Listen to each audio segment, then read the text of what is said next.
people died to help us um, be in a position to have the power that we have now, which is to be able to cast a vote and make a decision about the people that have controls over our lives. So, I mean, if you in your own community need a reason to Hmm. vote, look at a person like George Floyd.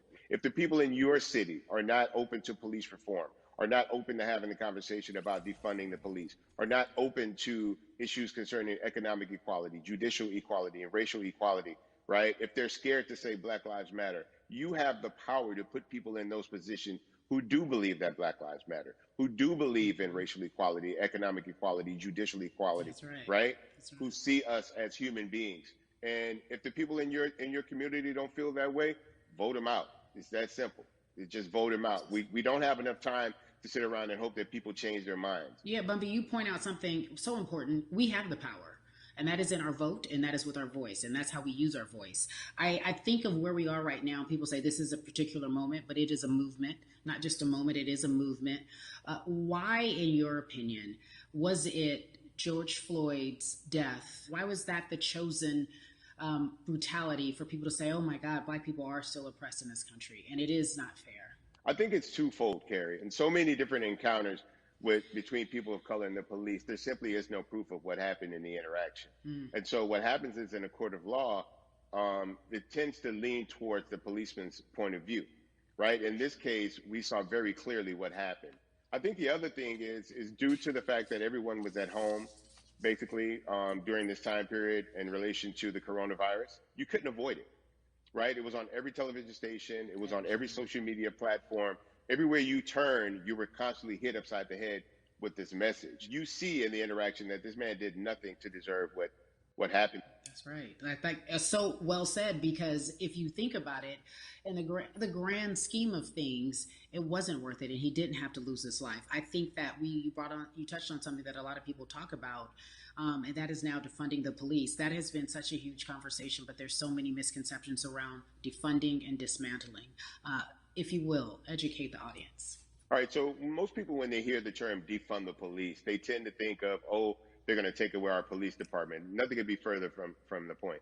Defunding the police means that in certain communities, even Houston, take for example, we had over $1 billion allocated to our police force. Now, what is that money being used for? Some of that money tends to be allocated towards riot shields, right? Pepper spray, right? That kind of thing.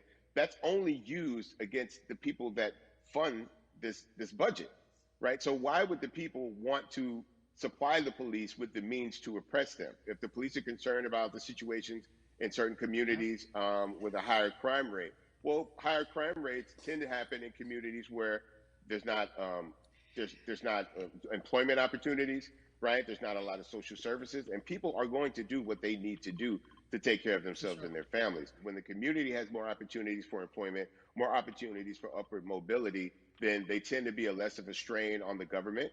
They tend to have a lower crime rate, and because of that, we'll have less need for the police in those communities.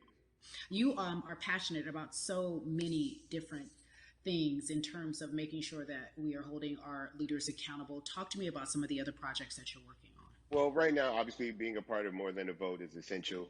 We're dealing with primaries in this country right now, and we just want to educate people. We want to inform people because people are tired, they're angry, they're concerned, and they want information and they want action. And so we want to make sure that we give them the right information and lead them in the right direction. And we thank the people that do not look like us for standing with us right now because it's very Amen. important that people who aren't black be involved because if black people could have gotten rid of racism, we would have done it hundreds of years ago. And so I'm trying to use my voice and my platform just to let people know that if they feel like I do, there's a number of places they can go to enact change in their community. People need to know about how their city council runs. They need to know that they have the ability to speak when city council meets, to let them know that that's not the way that they feel their city needs to be run. Those are not the places that they feel the money of their And but community needs to be allocated. and Bubby, even a step further, they can run for office in their local community. They can run for positions. Like people act like they leave it up to somebody else. If you're upset, it's not hard to get on the school board. It's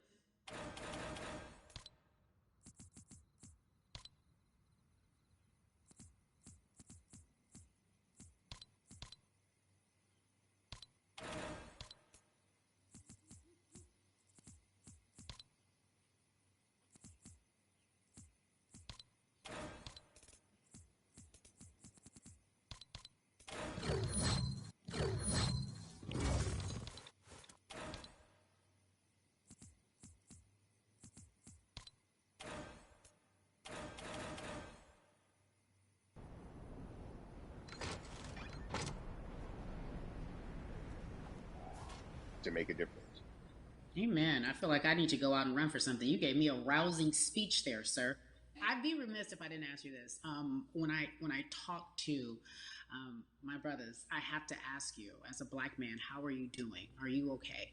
I'm good. I'm good. I have a very strong relationship with God, so prayer definitely works for me. I have children and grandchildren who are watching me, who are encouraged by what I do, and they're proud of me right now, and that's really what matters, The change starts at home, so as long as you have a support system that believes in what you're doing and supports you in what you're doing, you have everything you need to go out there and fight the good fight. And for those that don't, there's a community of people here to help you. So you can go to places like morethanavote.org. There are many different places that will.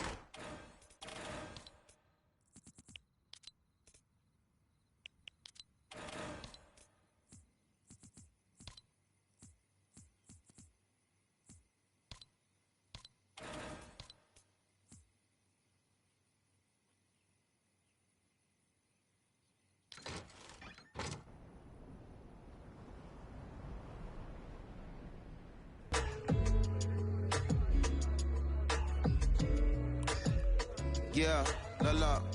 So our next guest, I have to admit, I'm a fan, but there are so many different people that we could talk to, and I thought it was so imperative that we speak with her. You know her as Molly on the huge, successful show Insecure, HBO's Insecure. She also has a comedy special highlighting her Nigerian roots, and she's an amazing podcaster. Let's welcome in Yvonne Orji, everyone. You have such a beautiful way of making things funny, giving us our medicine with some candy, right?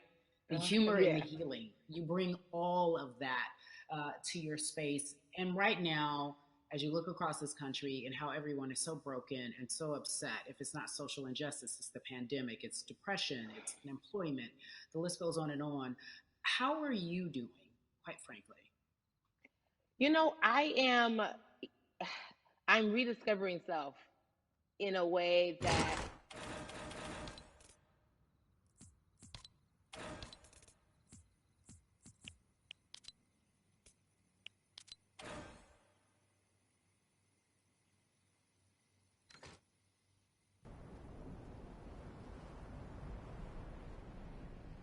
because everyone else is out playing at recess, and we're still in the principal's office, hoping and wishing we can come out.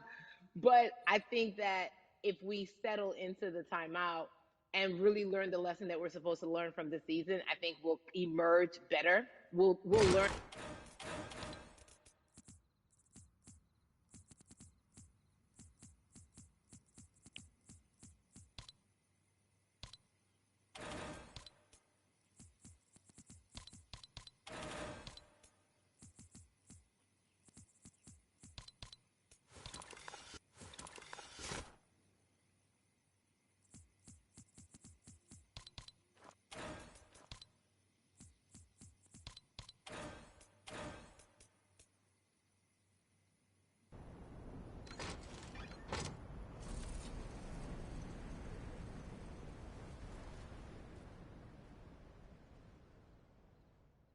To quote the great prophet Kendrick Lamar. But like, no, seriously, sit down and let's reevaluate some things. Let us unearth and shake up the things that we have been trying to hide within ourselves, within our nation. I think America is going through an unraveling right now, a much needed, a much necessary one. And I think all eyes on us, right? There is no, oh, I was on the subway for an hour, so I didn't miss that thing that happened. No, everybody was home. Everybody, was watching when George Floyd died, and everybody, no one could hide it. Everyone was watching when Amy Cooper called the cops. Like, this is a time where it's like, oh, we can't pretend it away. We can't excuse it away. No, no, no, no, no. It's a global timeout. Sit down, watch, and let's learn. And globally, it's like, hey, we were going business as usual, but it ain't usual no more. Like that's old. Anytime change occurs, it's very uncomfortable. And so right now we're sitting with we're getting we're getting comfortable with the uncomfortable. The minorities, we've been comfortable with being uncomfortable because that to me explains just the existence for whatever we want to do, how we break into our careers, how we live our lives, how we find ourselves one of the few or one of the first. And that's a lonely road. When you look at and when you talk about this global timeout, everybody had to pay attention to Amy Cooper. Everyone had to pay attention to George Floyd. How is that helping us as a people, as a country during our global timeout? I think, well, one, we're not minorities, Carrie. You already know it. It's like these labels that they put on us. It's Yeah. like the same way of saying like black on black violence. Also, there's no white on white violence. It's branding, Yeah, right? great. It's all Yeah, branding. you're right. You're It's right. like white people kill white people every single day. So no, there is no black on black violence. And if you say black on black violence, well then let's brand white on white violence. Like I watch Mhm. Investigation Discovery. Ain't too many of us been featured. so, I just even like but to answer your question, what does that do? I think what everyone expected is what has happened in the past when the world was still open, right? In that, okay, you had everyone from Trayvon Martin to Castillo to Sandra Bland. You had all of these lives lost, and black people made some noise. We rioted, we got out in the streets, we started the Black Lives Matter movement, all of those things. And then white people kind of just like, oh, let's give them something. And then it's just like, is it over? It's like Oscars so black. Okay, good. We gave some Oscars. Are we good now? Like, are we even? Mhm. And it's just Mhm. like, oh no, no, no, no, no. This is not about like a band-aid. It's like, yo, we might have to amputate the leg a little bit. But it's all right because we're gonna by amputating the leg, we're gonna save the body. And so I think that's what's happening now. Like America is realizing like, oh, black people aren't just making a little bit of noise. Like the protests are still out, the conversations are still being had, the change is still being demanded. And I think they're seeing, oh, this is not going no way. And no, it's not, because we need systematic change. What a beautiful way to explore what is happening and describe our country. We might have to amputate the leg, but that's to save the body. That's what's happening right now. That's beautiful, Yvonne. And to that end, I have to ask you this because the way that we do that, we use our voice. And our voice right now in this world, in this country, is our vote. And everyone talks about voting and how important it is, but I feel like more than ever we understand that it's not just about voting every 4 years for the man in office. It's about your local elections. It's about the mayor. It is about the district attorney, the people who have the power to bring charges against police if police brutality is an issue in your community. If you care about your school district, you can run for the school board. I ask this of you, right? Your parents are from Nigeria. You are Nigerian. You talk about that very lovingly. What does voting mean for you? I think voting is power. I remember, I became a naturalized citizen back in the '90s when because I was still a minor. My mom naturalized, and so we were able to do it under her. And just even that power of like we are American citizens and all the access that we have by being citizens. One of those accesses and those access to power being voting. It's a big deal. It's a big deal because not only are we do we have the opportunity to be in this country, but now we can be of the country. We can be of the systems. We can be of the rules. We can be of what it actually affords. But I think going back to your earlier comment about just the setup of systems, I think we are done a disservice. Either it's schools or whatever it is, and I'm not putting teachers on blast. I think teachers do a phenomenal job, but for some reason, we do not, and give them all the raises. I know too many parents who are like, this child of mine, I do love them, but hey, who, where can I drop them off? And I do think that there is a disservice done because, again, when we talk about them, to your point, we talk about every 4 years. It's important to vote for the presidency. We don't realize, like, oh, snap, we actually can vote about, like, how much our libraries get. It's like small things like that, but they make a big difference. When you think of voter suppression in this country, what does it look like for you? It's the systems. When we talk about voter suppression, we also talk about systematic racism, right? It's all the systems that set up. And we've normalized, okay, maybe your job will give you a half day, or maybe, you'll be able to get this luxury. It shouldn't be a luxury. It should be built into the system. It should be built into the fabric of how we vote. But maybe you'll be able to get this luxury in order to enable you to go vote. Think about everything disenfranchised, marginalized Black person has to endure in a day. So in a day, you need to get to work. If something happens to your car, if something happens to your child care, if something happens to, there's so many factors along the way that can send you into a tailspin as an American. And then you add on as a person of color. If you're just trying to get to vote and you already have to go through all of these hurdles and hoops in your everyday life, imagine the one day when your voice really is supposed to matter the most in this country. But then you also see all the times that you tried to have your voice matter and then it's been shut down, repressed, told it doesn't matter. And then you're kind of like, what's the point? How do we keep hope though? If I'm watching this right now, how do we as a people stay hopeful? How do we believe in the promise that these quote unquote forefathers have given us? Because have you met Black people? By default, like hope is infused in our DNA. Like you know what I'm saying? Like if we haven't been broken now through, be it through slavery, through Give capitalism, it to me. through Give it to me. colonization, through segregation, through I mean, listen, the history of Black people in this country is at one point we were 3/5 people. Mm-hmm. That's it. That was a written law. And look at us now. We are whole. We are Black girl magic. We are Black boy joy. We are, you know what I'm saying? What I think about in terms of giving us hope, right? We're making a lot of people nervous right now, Carrie. We're making a lot of people nervous right now because they're like, dang, we put all these obstacles in their way, and these jokers are resilient. But that should give us hope. That should give us hope that like we can't stop, won't stop. I mean, I went to the school of Diddy. You know what I'm saying? Hashtag, Harlem shaking it right now. Can't stop, won't stop. And I think that's our motto. We can't stop voting and we won't stop voting. We can't stop marching and we won't stop marching. We can't stop thriving and we won't stop thriving. To that end, because you led me directly there, I've been asking everyone who's appeared on this platform, what does activism look like? And I feel like back in the day, we had an idea. Yes, it is marching.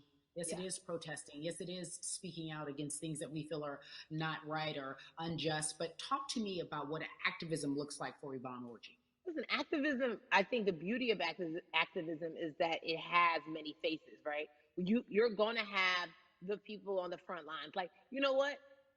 Martin Luther King marched, but there were a lot of women who were in the homes like, hey, BT Dubs, when they come back, this is how we support all the people who are marching on the front lines. And we're going to be here doing what we know to do best here. And you know what? Somebody needs to bail them out of jail so now we need to be in the community, getting money or whatever it is. So it's like everybody has a position to play. And so play your position like a shortstop, bruh. So whoever you are and whatever you do, play your position. So activism could look like, you know what? I'm not the one that's built to be on the front line, but you know what? My pockets go deep, so I'm gonna support the people on the front line.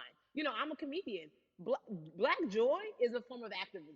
There's always a call for entertainers or celebrities that have the platform to do something. Why aren't you speaking out? I'm not a believer in thinking that it's mandatory. Like you said, everyone can be an activist and be activated in different ways. But talk to me about the connection. Talk to me about the marginalization in your world and how you feel like it even inspires you to say more and use your platform to do more.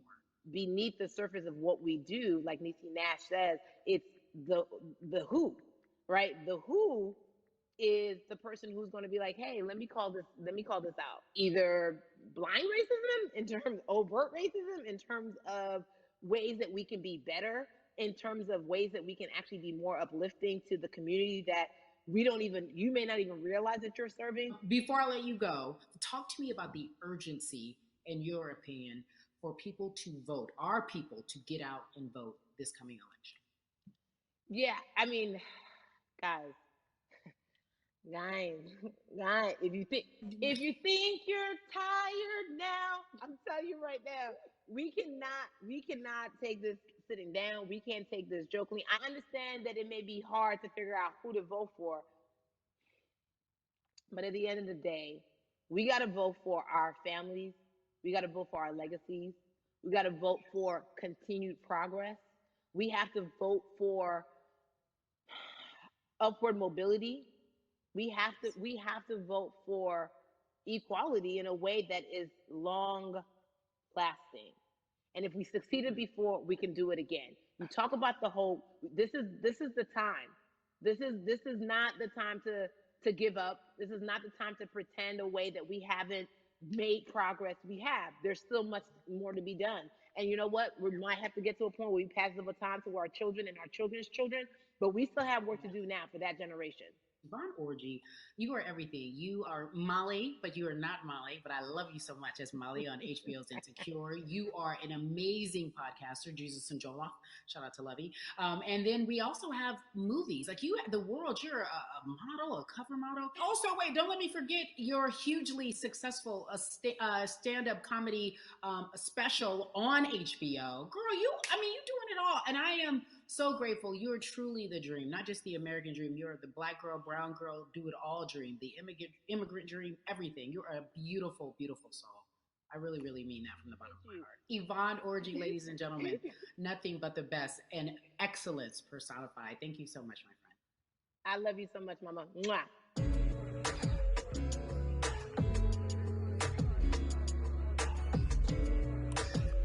Yeah, la la.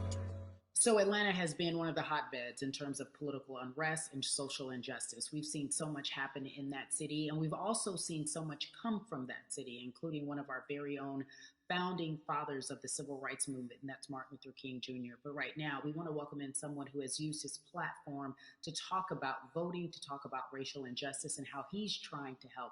Atlanta's very own Russ joins us now on We the People. Russ, I'm not going to fan out and tell you what some of my favorite songs were that I listened to repeat on yours. We're going to get to the topic at hand. So Amazing. We got to talk about, recently you did an interview where you shared your outlook on culture and music. And you also were very candid about the fact that you have a privilege and that it's necessary for you to give back. Tell everybody about what that means. It's very obvious. I'm white and I'm in Black culture and I'm benefiting financially off of it. So I feel like if you're a white person financially benefiting off of Black culture, you have to put finances back into Black culture. It's just that simple. The screenshots with your feelings, it just comes off like fake empathy because it comes off very dismissive and very oh, that sucks for y'all, but anyway, back to what I was doing. Have you felt that way always, or is it now because of the time of where we are in this country? I've always had the feeling. I think now it's just obviously elevated. It's a new level and there's new, it's to the point now where you can't, first of all, you can't not say anything. Second of all, though, I just think saying something isn't enough anymore. I think, if you have the ability to put money back into a culture that you're financially benefiting from, you have the ability to, you should. It's interesting that you talk about it in that way because some people do believe that silence is the best way to go because it's hard to talk race, especially if you're white and you're in the Black culture. People just feel as if they can't talk about it. They feel awkward. They feel as if they don't have the privilege or the voice or the words. How do you find yourself right now in terms of interacting with people when they want to talk to you about social injustice, police brutality? What's going on in this country right now? Well, first of all, picking and choosing whether you want to be silent or not about race, that's a privilege in and of itself. But no, I mean, I try to just do my best to listen to the Black people around me and the educated Black people I have in my life. So I do my best to not act like I have all the answers for everything, especially in a culture that I'm not from. But that's why when we decided to raise the money for Black Lives Matter organizations, when we raised $500,000, we got on the phone with some of the women who started Black Lives Matter. I got on the phone with Tamika Mallory. I was on the phone with Karen Civil and talking with my friends to make sure the money went to like the correct places, and people who really need it. It's just about listening. That's all. It's about listening. Let's talk about that for a moment because the way I think of activism, for me, it looks very differently. It's not necessarily just protesting on the front lines. I think that's great. But what about being an activist in the way in which you have decided to be one? What inspired you? What did it look like? You said you raised money for Black Lives Matter. What did you do? Mhm. Walk us through everything that you did and how you find yourself in this moment right now. So for me, it was 3 years ago. I had like a string of festivals, and I decided that I was going to wear T-shirts with a message on them because I figured, what better, what better time to use a platform than in front of a bunch of people. So one of the T-shirts I wore was, "If you want to change the system, speak up. White silence is pro-racism." The whole thing. And it didn't really it kind of got swept under the rug back then.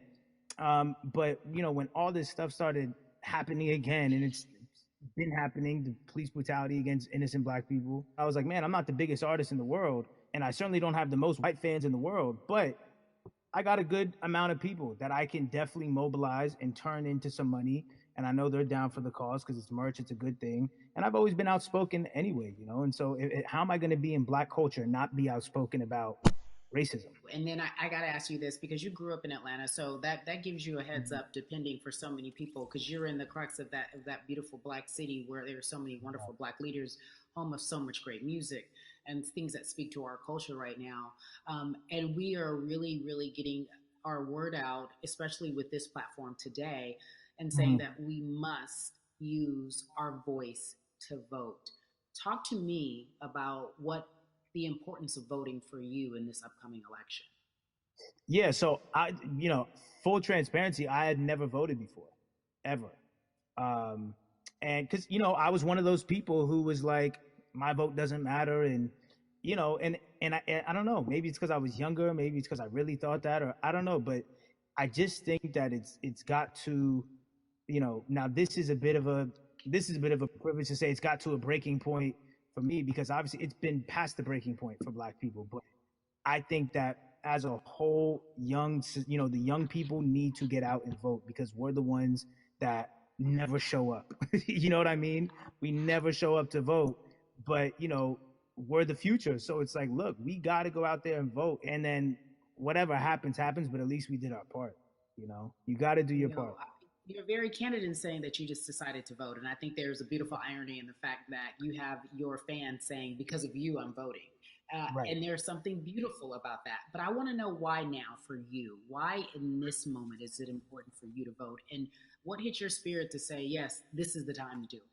Honestly, because I think that George Floyd really woke up a lot of people who, including myself, who I was vocal and outspoken about racism. I put it in my lyrics. I put it on T-shirts. I would talk about it in interviews. I was vocal about it. But that video in that moment, I think me, along with a lot of other people, just kind of was like, all right, words are simply not enough anymore. We got to do something, whether it's raising money, whether it's voting, or all the above.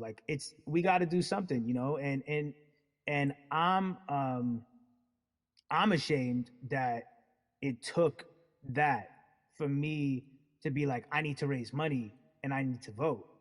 It's a shame. And I don't know, I guess it snapped a bunch of people out of it, and even if you were vocal and whatnot, it's time to actually put your money where your mouth is. It's time to go vote. It's time to just stop talking about it and be about it, and it's been time for that. But like I said, I'm ashamed that it took me this long to actually really, really be about it. But I'm here now.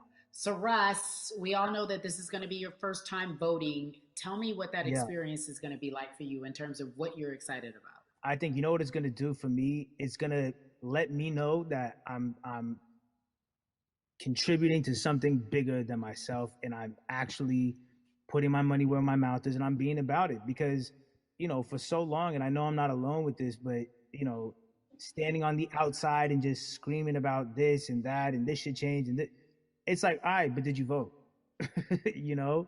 And so I know it's going to feel good to know that I played a small role, and And that's the problem. I think the mentality of like my vote doesn't matter needs to be changed to my vote, albeit small, does matter. It's a role I'm playing, and if I play my part and you play your part and he and she plays their part, then we make a difference. But you know, it'll feel. I have a feeling it's gonna it's gonna feel very, very bigger than me. And I think when you realize that giving actually feels better than receiving, that's when you start wanting to do your part and contribute. So voting is an easy way to give. You know. Yeah. To whom much is given, much is required, and you have been given a huge platform, and we are so grateful for you, Russ. Philanthropist, artist, community activist, first-time voter. We appreciate you for doing this, okay? Thank you. I appreciate y'all.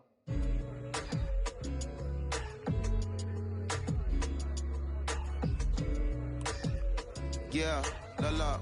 So cities like Atlanta and Chicago have been at the forefront of the discussions, especially now in this country when we're talking about COVID-19 and systemic racism, as well as police brutality and what we can do in this country.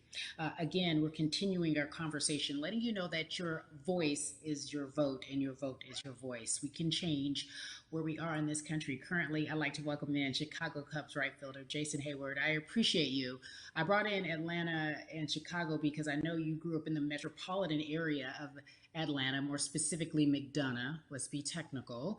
And you have been very vocal throughout this entire time in terms of what our country's been experiencing. Let's look at the past month and a half, if you will. What has been the hardest thing for you to deal with? The hardest thing for me to deal with, Carrie, this last month has just been going from the virus shutting everything down to us being called to action. We've had multiple police brutality situations. We've had people protesting, wanting to get the message out.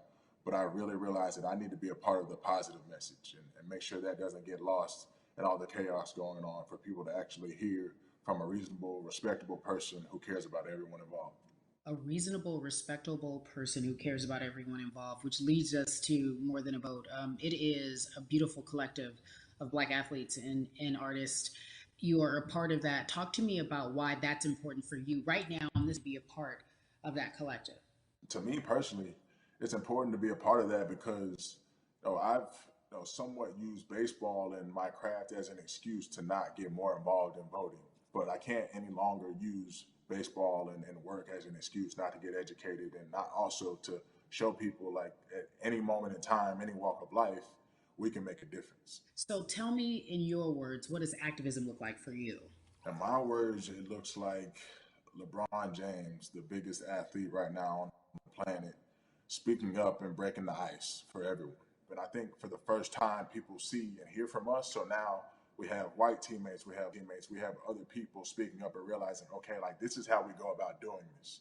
And to me right now, social media, athletes speaking up, entertainers speaking up, like we're trying to do with More Than a Vote. You said something I thought was so key, because covering sports for so long, I know that it's tough for Black players specifically in Major League Baseball to talk about how they feel. Adam Jones did it in a very eloquent way early on, but there are very few that are vocal. You said you all were afraid. Why use that word, and why were you afraid? We was afraid because in 2019, there were 68 of us total, and there are 38 teams. There's 25-man roster on each team. There's a 40-man roster, which is on each team as well. And there aren't many of us. So we're outnumbered in that sense, but not always in a negative way when it comes to our teammates and our clubhouses. But to get to this point, you have to move a certain way. You got to be careful what you say. You can't ruffle feathers. You can't come off in any way. Much like other Black entertainers, much like yourself, probably having to live through life every day. But to get to the highest level, you got to button up. You got to be seen and not heard. So baseball is, like I said, it was time for us to try and speak up and make a difference and show it's okay to do so, because we can't be quiet any longer. That is a button up, be quiet, be seen but not heard. That is an expression that a lot of Black folks can relate to in whatever aspect of professionalism that they experience, especially if they don't work for themselves. They just feel that. That is also a socialization that we have as Black folks, especially like you said, if you want to get to the higher level. And for so long, I felt it bubbling right underneath the surface that so many of us who were in whatever positions we were, who had platforms, were tired of pretending and looking the other way and spending so much time making others comfortable while we were uncomfortable. Do you feel that this is the type of movement that is sustainable, or is it just for a time? No, it takes everyone joining in on the conversation. And right now, I feel like more than ever, there is little things as possible to distract from bigger issues. And we saw on draft day, we saw our president, Theo Epstein, holding up the sign saying Black Lives Matter and wanting to Yeah, include the rest of yeah. MLB in that. But now we're having those conversations as well. So I definitely think this is sustainable. And it's not always just going to be the popular thing to do. This is something that people want to get right because they know we care. Jason, you said you think it's sustainable, that what you're seeing, especially with your colleagues in baseball, that this can be something where you're feeling more comfortable, feeling more safe to share how you feel about social injustice and police brutality. What are you doing right now in this moment with your platform to help change how we look at voting and how to educate the culture and the community about voting? Well, first, what I'm doing, Carrie, is joining up with More Than a Vote and joining up with other athletes and entertainers to get that message out and use our platform in that sense as a group. And try to create a brand with this to make it something that's not just about the election coming, make sure that it's about people getting educated for years to come and figure out where to vote and how to vote. We've got people in different areas that cover different demographics and influence different areas of people. And as a baseball player, as a Black baseball player, I feel like now, like we talked about, is finding the time to show people that you can use your voice in this profession. You don't have to be afraid. And to me, that can help someone, help a kid growing up. He can see me, he can see other guys that were in the video we posted saying, hey, this is what they're standing for. They're speaking up for these things, and it's okay to want to play baseball. It's not lame. It's not something I have to be as afraid of as I was before. So I feel like that's my role in this. I have a younger brother as well. He's 24. He also plays baseball. So I've got to lead by example. I can't just always, come up with a good answer that sounds good on TV. When I get asked a question on, what do we need to do to make changes? I'm joining up here to make sure that I take action and get educated myself. For one, so many people, I feel like in Atlanta, they're on the move. Or when you want to try to make a vote and try and cast your vote, you have to do it by mail. You have to sign up for the absentee ballot. Then you have to get another ballot in return. They have to send it back to you. Well, for me personally, they didn't send that back until it was too late, right? We didn't get it in the mail to the address that's an Atlanta address at my parents' house. We didn't get that in the mail until it was too late. And then from other friends and family that are still in Georgia right now, I just hear about them being held in lines too long and trying to get off work. And we know how it is for any family, but let alone a Black family in a city or in the suburbs trying to take care of their family and trying to provide for them. You try to get off work, and then you're like, wait a minute. You start looking at the clock. It's like, oh, this is not going to happen today, right? And so I saw, Mayor Keisha Bottoms, reach out via social media to people and say, hey, I'm going to address these issues right now. I need y'all to stay in line to cast your votes. Keep hanging in there. So to me in Georgia, that's what that looks like. Well, it's interesting that you even bring that up because there have been all these images specifically from Georgia, because that's such a battleground, where you see people, especially when it came to the primaries, doing whatever it takes. And this is real life voter suppression that you're talking about. It's been happening for decades. It's not fake. What you're saying, these examples of sending you your ballot too late after the fact or shutting down the polls at 6 o'clock while people still are in line, that's a real life issue. There needs to be some type of change. And I think that what we're doing right now is fair. But the idea of voter suppression, do you think that is well known, especially with folks, within the generation, your generation? I think it's known in our communities, right? I don't think it's spoke on enough. I don't think there's been enough light drawn to it. Bring it to light. Let people hear about it. Let people learn about what that looks like. And get more people to say, okay, look, like this is going to happen. We have to expect this, and we can no longer make the excuse. We can't say they didn't warn us. Jason, everybody knows, or it feels as if everyone knows, that the time is now. America's paying attention to us. We have their eyes. We have their ears. If you look toward the future, what are you most excited about in terms of seeing a change? I'm excited about how fast the word is traveling. The word is being spread right now. The biggest athletes, the biggest icons, biggest entertainers are doing their part, but I'm also seeing people out there on the streets doing their part. When so many things got lost, could have very easily got in the in the commotion when it came to protests, and you saw rioting, you saw looting. People still stood their ground, and people still went out there and said, "Look, we're doing this for the right reasons. We're going to come together. We're going to use drones. We're going to use social medias." I feel like this is a new wave of getting things done the right way and just spreading the message. You're right about that. And you're right. People are spreading the word unapologetically. We out here. We doubling down. Thank you so much. I appreciate you. Right.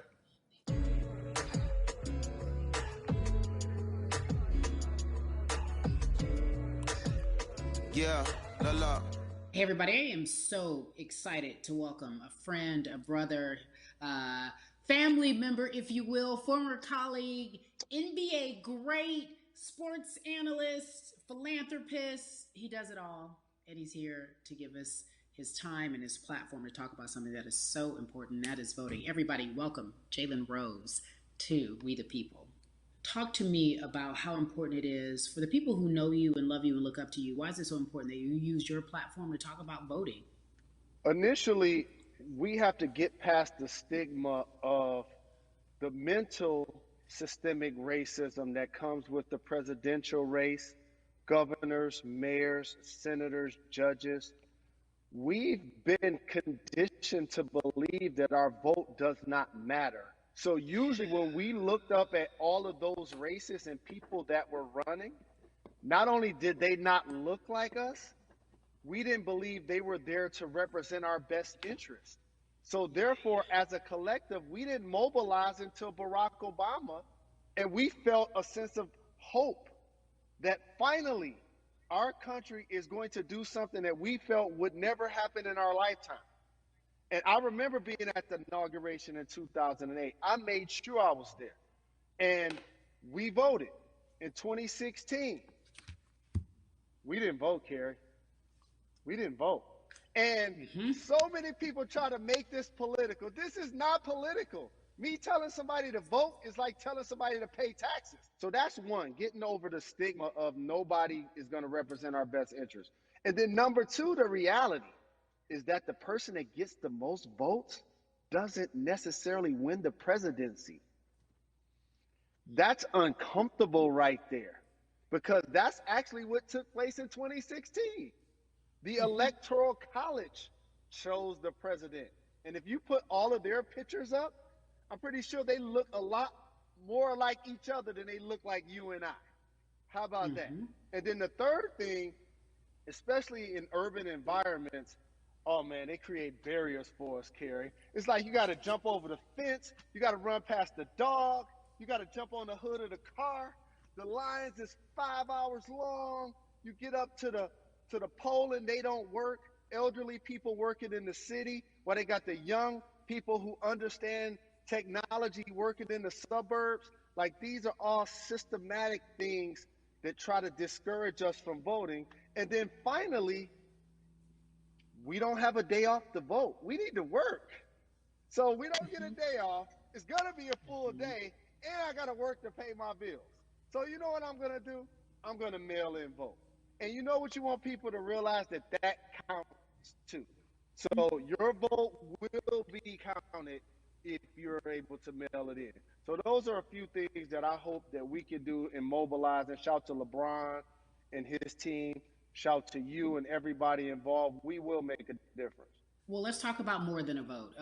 There is a Black collective of athletes, of artists coming together and saying voter suppression is a real deal, especially in the Black community. When you just talked about, I got to work, so I can't go vote. And then when we do get in the booth, just in case we don't have to work, do we know who we're voting for? Not only do we have to vote, we got to be educated. And it's not always even about the man who's in office or the woman who's in office for president. It's about your local elections. It's about the people who are your DAs, your state DAs, like the people who actually make change in your community, who will change police brutality, who will make sure that your community is taken care of, who will defund police and hope that they can help you in stopping police brutality. So talk to me about why you decided to be a part of More Than a Vote and what it actually means. Well, it means a lot to be involved with such an impressive collective, as you mentioned. And I said this multiple times, and I know it can be uncomfortable when I say it, but a lot of times we have to get to the root of the issue before we find a solution. And the quote was, I wish America loved black people as much as it loves black culture.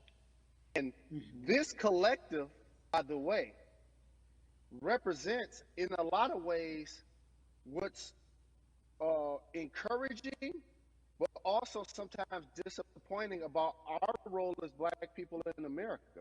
Because we were brought here as labor and to entertain. And we use those vehicles to get paid and move to the suburbs and be the idols of white kids. And so now that we have this collective, I would say sports and entertainment represent the most powerful group of black men in the United States. I'm talking about money, power, celebrity, the ability to mobilize, community involvement, their leadership, their intellect. And so to have all of us pull it in the same direction at the same time for anything that we're passionate about is going to be a difference maker, but it's definitely going to be a difference maker in the 2020 vote, because we're going to make sure we inform everybody that they can let their voice be heard, and failure is not an option. Jalen, what does voter suppression look like to you? A perfect example took place recently, Carrie, in Kentucky. It was 6 p.m. at night, and so many people were standing in line enthusiastic to vote. And you know what they did? Locked the doors. And you know what the people did? They continued to bang on the doors, continued to bang on the windows. They continued to let it be known they were not going to leave the premises until they got a chance to vote. And you know what ended up happening? They opened those doors and allowed those people to vote. So do not be discouraged. These barriers show you that it matters, and we're here to help you break through them. The same thing with our platforms and voices, Carrie, because you know what's going to happen. At some point, Breonna Taylor is not going to be trending anymore. People are not going to be protesting anymore. But it's still up to us to keep making sure that our voices get heard, and this is one way to do so. Right, and that is a form of being activated, being an activist. It doesn't have to be protesting. It doesn't have to look like what you think traditionally activism looks like. It's voting. It's that simple. We now have to understand, like, this is a critical mass moment for this movement to continue to hold up as much steam for as long as possible. And that's what this collection is going to hopefully allow for that situation to happen. Jalen, in today's age of technology, it should be easier to vote. No doubt. It's like we call these devices smartphones, but yet I can't vote from it. All of the things that we do in our lives are in our phones. All of these barriers are things that people will need to overcome in order to create a level of enthusiasm to vote. And again, this is not political. It's your right to do so. And there's so many times where you feel like somebody may have gotten done unjustly in your community. Pay attention to who the judges are, who's running for Senate, mayor, governor. Pay attention who's running for president. And let's make sure in 2020 we make a difference. Why is more than a vote so important and invaluable in our community right now? Well, because right now, I think we have an opportunity to let our voices be heard louder than ever. Anytime you see the mobilization of white kids holding Black Lives Matter signs, that means there's a breakthrough. Now, what happens with that breakthrough is the next step. You're going to look down in your email, Carrie. You're going to see all of these companies telling you how they're going to work on their diversity, how they're looking themselves in the mirror. They need to make change, just like in sports, right? You look on the field, on the court, all those black players. The further you get up, it's like altitude or a ladder. It gets thinner and thinner. And so A lot of people talk about the system being broken. I hate to remind people that it's not broken, it was built this way. And one of our ways to help change the system is to vote. So that's why more than a vote is so very important. So we can make sure everybody participates and gives themselves an opportunity to let their voice be heard. I think it's interesting because you talked about black men being very powerful in the U.S. if they're athletes and entertainers, because for so long those have been the only avenues traditionally to create wealth. The NBA season comes back. What are your feelings on the season coming back in the midst of everything that is happening? I think you'll see players challenging the establishment more. You're going to see them saying, okay, if you have all of these marketing and promotional deals, how many of them are with minorities? How many people are you employing, NBA? What about certain teams? Who do you have as a minority owner? Or what about the candidates that you have for positions of power? NBA players have proven as blacks that they are now movers and shakers in the game. They're now the dog, not the tail. So if they decide not to play, some of the biggest social changes and conversations have taken place in sports that weren't during the game. Colin Kaepernick was before the game. The Ali Summit was a press conference. So they could mobilize if they chose to. But when and if you do play, challenge the league. Black Lives Matter on the jerseys. Continue to make sure that every time people are watching the game, they're also seeing the movement happen. Jalen, I appreciate you because you are always entertaining and informative at once. I really, truly am looking forward to the NBA season. Thank you for working with More Than a Vote because your voice, your platform, all of it is needed, my friend. Be safe, okay? Yes, ma'am. I love and appreciate you. One call away always. Thank you. Love you, brother. Love you too. Every conversation that we had today, I hope was helpful for you. I am so grateful to everyone who came on with me to talk about what's going on in our culture and how we need to change. Huge shout out to Jalen Rose, Bun B, Jason Hayward, Yvonne Orji, and Russ. Their words were inspiring, but also important and invaluable. I hope your phone is full with all the information that we've been able to place in front of you.